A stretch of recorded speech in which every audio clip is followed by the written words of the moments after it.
We're living in a time where people are more connected than ever, yet lonelier than ever.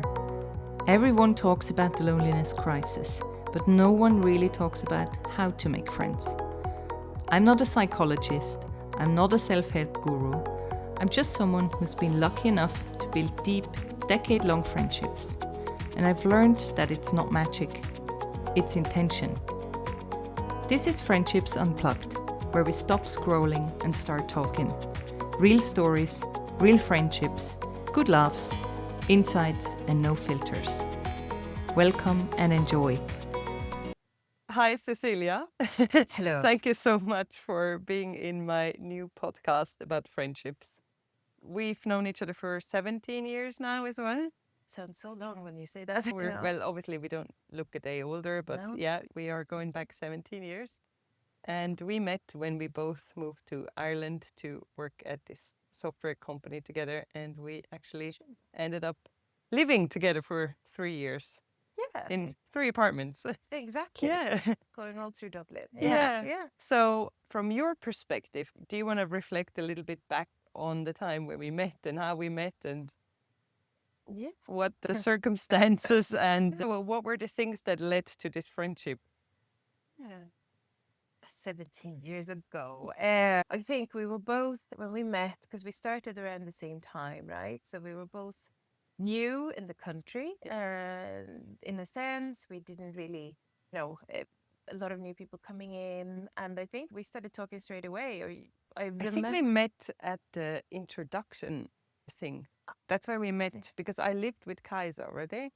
And then that's when we got into a group with me too. Because we were in those apartments. Yeah, exactly. That's In it, the 'cause- temporary housing. Exactly, because Yeah. I was alone in mine. Yeah, And then yeah. I think it was walking back Maybe, and forth yeah, to those yeah, apartments, yeah. I think, was when I started to get to know you.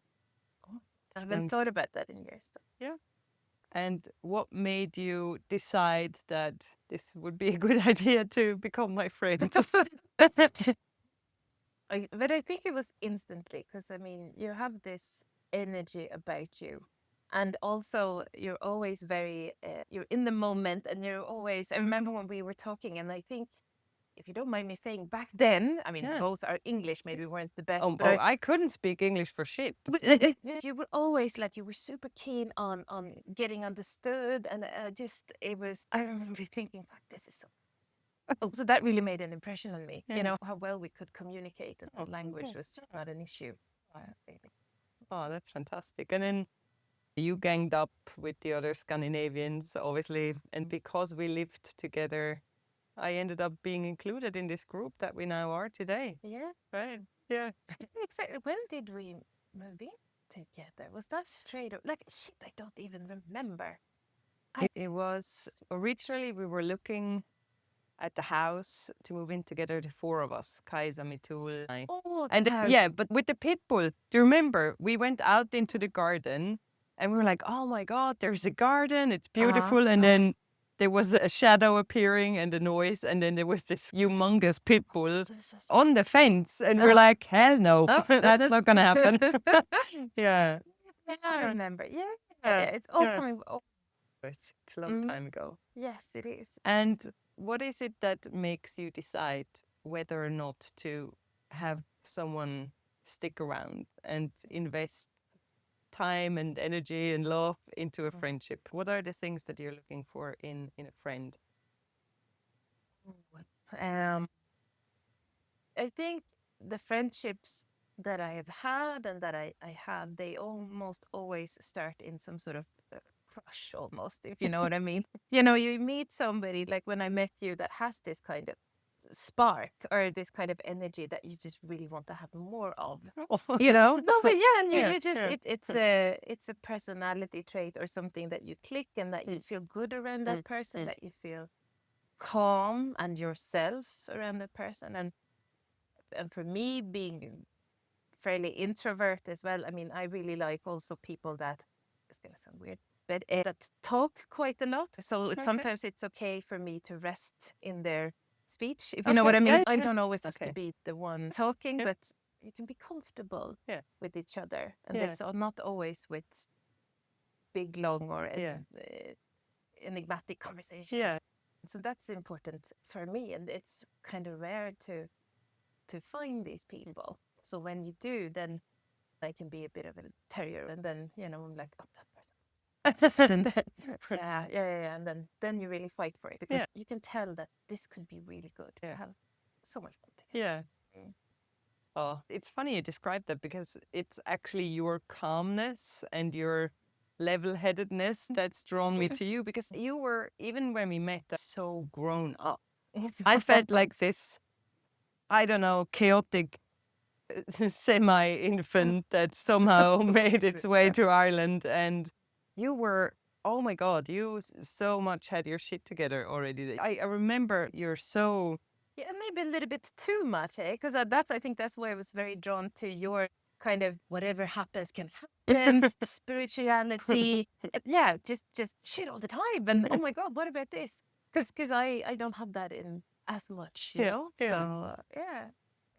But it can also be a bit much, right? I mean, I remember we went to South Africa together, and there. But I actually think that was probably the only time we really came close to having a conflict, because you loved the beach and you loved the sun, and I burn so easily, and I get bored on just being on the beach. Yeah. But I thought we found a very good compromise. I dropped you off at the beach every morning, and then I would do my own thing in the middle of Cape Town. Wow, I don't know if I would have the guts these days to just drive around Cape Town and doing my own thing, but we did. And then you wanted to go shark cage diving, and I was like, hell no, that's just no. And then I was originally about, okay, I'm just going to watch everything. I'm not going to get into the cage, no way. And then there was this old woman with the cane, and even she got into the cage. And I'm just like, oh my God, if even a fragile old lady is having the guts to do this, I can muster up the courage. And then it was awesome. And I'm so glad you kind of pulled me to do it. But do you remember? I got so sick. I got so seasick. We all got sick. Ugh. That stupid boat. Yeah. Because it wasn't actually very wind. It was just a little bit. Everybody threw up. Yeah. But everybody. And I was just thinking, all right, I don't know how long I can hold it in. Yeah. I better go down in the shark tank now, because otherwise, what if I puke in the water and the shark? Exactly. That was the only thing I could think. I hope I'm not going to barf into the shark's face, Because Daniela, when she heard that we're going to go potentially shark cage diving, she sent me all these lovely YouTube videos of shark cage dives gone wrong. And all I could think of is we're having this horrible fish soup. What do they call it? Chowder? No, that's a hang on, but something like chump. Yeah. Anyway, the rotten. I don't know. The rotten fish liquid something that they threw in to attract the shark, and then you had to you had like a sea level where you held onto the cage, and you had this rotten shit swimming in your face. It's like but yeah, amazing experience. Yeah, it was the 5 minutes in the cage were actually amazing. Yeah, and then we went to see the penguins and the rhinos. Yeah, I haven't thought about this trip for a long time, but we did a lot God, of stuff. we did so many cool things. Yeah, the vineyards. I actually do want to go back to South Africa. It was really lovely. Absolutely. Yeah, now we're doing advertising. Yeah, go and visit Cape Town. Yeah, we a lot of did criminality good. and stuff. Yeah, I got my beach. You got your chill. Yeah, it was perfect. Yeah. Okay, so other than us, obviously, you have a lot of other friends as well. Tell me, how did you meet them? How, because you are a bit introverted, on the introverted side, I remember it seemed like it took a little bit of time for you to really open up, but also become comfortable being yourself. How does that work when you meet new people? Like, do you meet many new people? Is it hard for you to make new friends or look after friendships? Or yeah, it's a good question, actually, because I think, like most people, maybe when you go in school when you're small, so there's a little group of people that I went to school with when I was tiny that I still keep in contact with, and we went to school, all of us, until we were about 18, maybe. So there I have a bunch of friends, but it's not the type of friendship that, let's go hang out. We all live in different areas. We maybe meet once a year. So but there's still a circle of friends that you can always come back to, and they know you from who you were back then. Sure, you've changed. You still kind of know. Yeah. And then I have another circle when I studied, and I was at university. 6 years and literally hung out with the more or less the same 5 to 10 people throughout that period of time. And out of them, it's, well, 4 that I still feel really close to. Now, finally, we live more close to each other. And then we have our software workers, in the group. Yes. So for me, that's it was over time that those relationships formed, because we were different people back then, but we were hanging out through work or through university and shared this experience that created friendships. So maybe for me, what I do is maybe I take them a little bit too for granted, because I'm thinking, oh, I put in the work then, and and I forget that you need to continue that work also now. It's not something that just kind of stays the same, it constantly moves, right? You need to work on it. How do you realize I need to do more work? Yeah, but this is just me, right? So after having moved to Sweden and had a family and started to work a lot on my career and so on, that really took all the focus. I didn't really have the bandwidth or the energy almost to nurture friendships, and that was for quite a long while. And then I made some, I would say maybe 2 or 3 new friendships as I was older, or past 35 at least. But that somewhat filled that void for me. So I met some amazing people to work again. But now I'm at a stage where I'm like, shit, how do I reconnect all the old ties? So, I mean, did somebody say something to you, or is that an intrinsic feeling? So is it you that miss the old ties, or is it because it's funny? I remember when you wrote into the group, you're like, "Oh my God, sorry for being so quiet for so long," and I could tell that you felt bad. But I mean, you had 2 children, you moved house, you were crazy busy, and I mean, nothing happened. And I think it was interesting back then when we got together, we would wonder, has somebody heard from Cecilia? Is she doing? I remember I called you also a few times, like, are you quiet because you're not doing well? But as long as we were assured that you're well, you were the only one with the bad conscience, but none of, like, it was a non-issue for anyone. Which is ideally, when you talk about friendship, how you want it to be, right? That it's that it doesn't require, that it's not high maintenance in that sense, right? But that it still sticks even if there's vacant period. Yeah, and I think obviously it's a completely different story if someone withdraws after an incident, right? If something happens and like a drama, you're unable to talk about it, or so, then that's a completely different story. Then that's a shame. I mean, most of us have responsibilities now, jobs, kids and pets and whatnot. So, maybe what I'm thinking is also that few of us are so blessed that you have the same friendships throughout your whole life, but it does happen, right? I know that my husband is one of them, with his friends that he grew up with, and they're still like a tight-knit bond between them. They talk often. What I meant to say was that you also sometimes, I notice for myself that I have friendships that are suitable for what phase or for where I am at that moment. Because I remember this woman that I still think she's absolutely awesome. We were working together, full of integrity and like boom, boom, boom. This is how things work. And I was like, oh, crush. You're gonna be my best friend. And it took me, I had to fight so much to become this woman's friend, just because she had a very tight-knit circle and I had to convince her to let me in. And for a couple of years, like, we were really very close. Because we were both in the same type of situation at that time, with 2 small children. We went on holiday together, and it was just a very good, great relationship, friendship. And I think now, grown apart a little bit. She has different circumstances now, so do I. But I still kind of, just because we don't hang out now as often, exactly, it's just a perfect friendship at the time. And it's such a fun thing to have. And I think it's also, it's one thing if you're able to say, look, I mean, we're living completely different lives. Yes, it's an ideal scenario if you can grow together, but also being able to grow in parallel. And I mean, we all have our own life's journey, but being able to reconnect, not just about the past, but with the acknowledgement that someone has completely different interests, completely different lifestyles. You know, it may be that someone suddenly has a very good job and has a lot of money and they started hanging around with rich people. I don't know.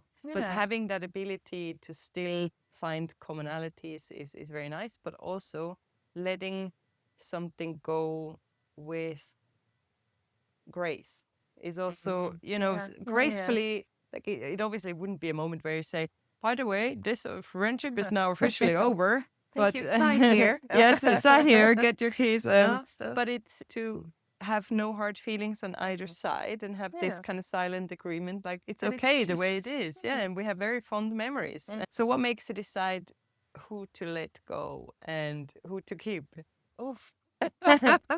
Oh my God, no. I don't think that is a decision per se. I think that is just life happening, honestly. But it's going to make you feel something, no? If you have people in your life that... Yeah, I don't know. That's a tricky one, Iris. Jeez, Sorry. You're so sorry. with your questions. But if we look at the ones more my, say, local friendships that are with people nearby and so on, that has always gone in waves. And hence maybe that I always feel that I'm the bad party in it because I don't invest in friendship as much. If it doesn't suit the schedule that I've had or the work-life balance I've tried to create, then it's kind of fizzled out a little bit. So I would say that for me, I rarely, if ever, have decided, you know, oh no, okay, this is enough now. Really? Okay. That has not, I don't think that No, but it's thoughts of someone is a convenience friend, like they're living in a neighborhood, and I probably call them more acquaintances or so. But yeah, for me, it's not a conscious decision when I'm going like, okay, this is the day where I decide which pot you fall into, but it's thoughts that I have, which are very much around like how does that person make me feel? Like I wouldn't go as far to say like is the person serving a purpose, but it sounds brutal, but well, I guess I guess in a way, yeah. Is it the person you like, need, or can I learn something from them? How do I feel when I'm around them? That's for example super important to me. If I feel inadequate, or I rarely get the feeling with my friends, well, actually almost never, that I have to hold back or pretend to be something else or so, right? So there is a very few rare occasions when I realize my HD is gonna go full blast now. I have a gazillion ideas and I could do a monologue for 2 hours. So I'm like, okay. But other than that, I don't feel I ever have to fake something, and people don't give me the feeling of you're too weird. No, you're but you too can be yourself. yeah, Right? exactly. You can just go. Yeah, exactly. So for me, that is very important. And also, I guess, who would be someone that I would share news with? I wonder, you know, whom would I tell? Would I trust? And that kind of is a bit of a determining factor of, okay, who would I really consider a friend or more of an acquaintance? Yeah. Yeah, it's a good way to think about it. Or who would you trust your kids with? Or, you know. And I think from my end, I think a lot of, I mean, the strong friendships that I built prior to, this is going to sound like the proper woman trap in a sense, but I hope it doesn't, honestly. But it's also once I met my husband and took that space that previously my closest friends filled for me. And suddenly I had somebody every day that I could share the things with that I would normally have lifted up the phone and called someone else to tell. And so suddenly, and me being me, I'm not the one that needs a lot of people around me. I love my solitude. That also, I think, that filled a gap a little bit. That also lessened the need maybe for plenty of different types of friendships, in a sense. I'm not saying you need that, but I think, coming to think of it now, that was, worked well for quite some time. That you always had somebody close by. I think it's a bit a slippery slope, though. You know, Danny, at the same time as being my romantic partner, has become my very best friend. And that's wonderful. But I think it's dangerous because what I see happening in other couples, it's almost there's a bit too much projected on the life partner. So you're supposed to be the lover, the best friend, the confidant, the fitness trainer, the life coach, the therapist, and the gardener. And I think it's a bit dangerous, right? It's to me, I like to spread. Spread the joy, but also kind of spread having my needs met a little bit. So I'm as to not to put too much pressure and responsibility. Like it's something I consciously, it's something I consciously think about, you know? Yeah, and I think it's an important note. I notice, especially elderly couple, I'm thinking, you know, my parents' age. What happens is they lose all the relationships around because they're kind of self-sufficient then too. And then what happens? Yeah, when the first one goes, then and also days, you don't right? develop in the same way, exactly, right? You don't get other people's opinions. Yeah, and actually that's a very interesting point. It's nice to have these same friend circles like for many years, and I love the fact that most of my friendships go back years and years and years. Like my oldest friendship is actually 41 years old. We met Larissa and I met when I was 2 and she was 1. So but I love that. But also there is a point in adding new people to the circle, in my opinion, because that's how you get fresh perspectives. That's you learn, right? More views. Because if it's just always the same small circle, it's being like stuck in a certain biased social media bubble, you know, in a certain algorithm. I love getting those new, fresh views in. Yeah, I agree with you there, actually. Yeah. You said something very interesting before about that lady that you had a crush and you're determined to become her friend, and it was hard. How the hell did you go about that? What does that mean? I'm gonna make you my friend now. I even remember telling James, I was like, oh my God, this woman, I freaking love her. You know, this is gonna be awesome. It's gonna take some time, but just watch me. But it helped. We worked together. Okay. We were not that many people in the office, and I knew that we got on well, right? And you know, she was funny, I'm funny. We had fun. It was all great. And I was like, how do I take it to the next level? You know, how do I get really consciously? That's so cool. I really was. I want to meet her husband, and now she's pregnant. So I started. I mean, I went at it and started to invite her into my circle. We had a lot of book clubs back then, and just bringing her to meet my friends and so on. And slowly she kind of down. You wore her down. Exactly. I wore her down completely. And then I was finally in her circle. It took freaking forever.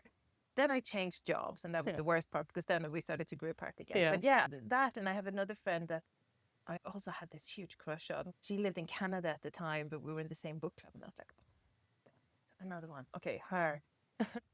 How do we go? That is so funny how you describe that. Yeah, I know it's weird, but maybe that's how I like when I click with someone. I'm like, oh, I can't let this moment go. Do something. I'm so grateful that you're sharing this so openly, because I never. Yeah, I've had I have the crush thing all the time, but it's when I listen to you, it's almost like it's a pursuit. Yeah. And James always tells me that I'm too analytical about these things, but I'm like, but I want this. You know, so I have to be structured and analytical, because that's how I am. Of course, with a bit of a joke. Of course. Otherwise, it would be stalkery. It's so interesting. It's so interesting because I guess I'm more like the marionette, you know, dancing somewhere, and if something good happens, I'm very grateful. But I don't think I. So you never understood that I was pursuing you. No, I was pursued as well. I don't think it was consciously. But I saw you. I was thinking, I'm gonna have must have it.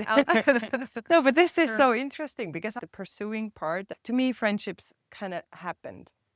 The pursuit per se is not something I ever thought about. But I mean, this is so interesting, and this is going to be, I think, very relevant for the people I hope are listening to this podcast. This is in fact relevant for people who say they may struggle with finding friendships. So that's why I'm coming back to it, because how do you go pursuing people without being creepy? Yeah, exactly. And I think for me, I'm just I am very content with just being with myself.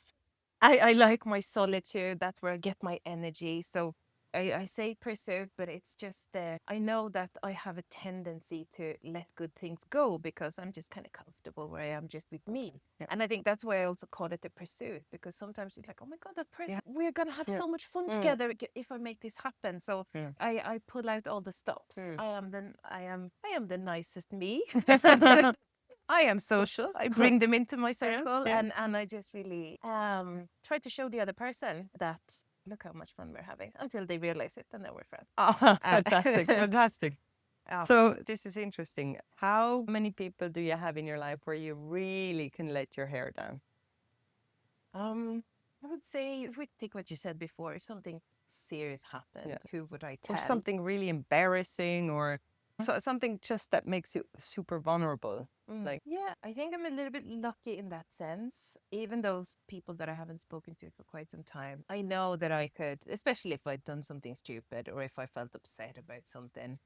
And even my current colleague, we even got so far as we started a company together because we like each other's company. I know that I could go to them if I'd done this stupid. Oh shit, I don't know. Now I feel stupid again. I don't understand this. Help me. And then I have some friends, I would say, where if serious things happen, there's a sickness or death or tragedy, whatever, then I have maybe slightly different friends I would turn to. So we're all different and click on different levels, right? So I don't feel alone in that sense. I know that I have turned to. Lucky for me. People getting your back. Oh, I think so. Awesome.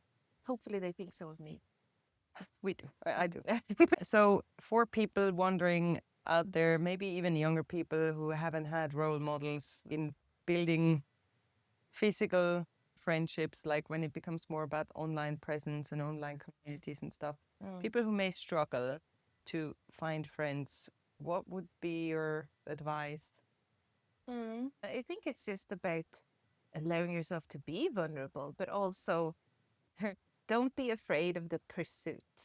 You know, I remember when I was home with my second child, and I was like, "Oh, I want somebody to pull the pram with me, and I'm bored, and well, what do I do?" Mama friend. Yeah, and I remember being in a park just with swings and stuff, and with the kids, and I saw some other moms there, and I was like, "Okay, who's my partner?" And then kind of just going up and saying, shit, I'm just super tired, but I'm also a little bit bored. Who are you? Is that your child? Well done. And just go out and don't be afraid to take contact. People are normally happy to continue that discussion, especially if you have something in common. Yeah, exactly. In a way, not being creepy about it, right? But it creates some common ground. Have something, talk about something common first, because that's how most people start bonding, right? Over a common joy, a common fear. Exactly, or a hobby that you like. Start talking to people who also enjoy that hobby about how good it is. And you'll bond over a cup of coffee, right? And me coming from being a Swede, coming from Sweden, it's we're not the chattiest of people, like honestly. And if people come up to you in the street, they'll think you're a weirdo sometimes. Honestly, I'm so glad actually you brought that up. Sorry for interrupting you. It's not easy. Because when I lived in Sweden, I think you told me never ever talk to a person on the train or in the bus or anything. And then do you remember when I took the train from Stockholm to Gothenburg and the flipping train broke down? And I had your voice in my head all the time. Do not talk about the person, to the person. And then eventually I was like, shit, we were stopping for 4 hours. I wouldn't understand the announcements. And I turned to the woman after the announcement and I'm like, excuse me, what does it say? And she looks at me so pissed off, like I'm the weirdest creature. And she's, the train is broken down. And I was like, yeah, thanks. Okay. No shit, Sherlock. So yeah, this actually is extra tricky in Sweden where it's frowned upon to be too forward. I would say in big cities, I have to say anyway, if you're on the subway or whatever, I mean, I remember when I first moved back from Ireland and then sat on the subway and I was looking people in their eyes and they thought I was on drugs. Because in Sweden, you don't look people in the eye. I mean, are you crazy? That means you're trying to initiate something. And I don't know you, so fuck off. We have our personal space and it's like in Finland, like in the Nordics in general, perhaps. It's quite a large space that you need to pursue, conquer. All right. So you see where I'm getting it from. Yeah. But you need to be a bit wary of that. I think when it comes to Swedes, if you start talking about something that you have in common, but ideally in a place where it happens, not on the subway, not on a bus. If there's other places in the bus, don't sit next to someone. So for people who are listening to this, who are struggling to be lonely, maybe not move to Sweden. Don't go to Sweden don't start practicing these social skills in Sweden. Also, maybe not Finland. No, but I think it's about being vulnerable. It's about putting yourself out there, find common ground, and get the guts to do that first step. Yeah, exactly. Pursue. Yeah, pursue. There was actually one woman in smaller community. I just have to defend Sweden. But like in smaller communities, it's nicer. And on my island where I live, there was this woman and she's like, I'm so lonely. I need friends. What can I do? So she went to the local paper, actually. Yeah. And I mean, she was a bit older. She was about 67, 68, going on 70. She's like, I'm really lonely. Come on. Can somebody hang out with me? You know, it was not an ad. Actually, they wrote an article about her. So this is happening now. You know, a lot of people feel lonely. What can we do? And here's someone who wants a friend. And she lives close to where I live. So I've actually seen her walk around with people. Oh, that's so cool. Yeah, exactly. That's awesome. You know, don't be afraid to be vulnerable. And be honest. Yeah, I feel lonely. I don't feel like I have the friends around me that I need. You know, go find them. Pursue. Pursue. Thank you. Keyword. Thank you, Cici. Yeah. Thank you so much. If you like this content, follow the show and find us on social media. See you there.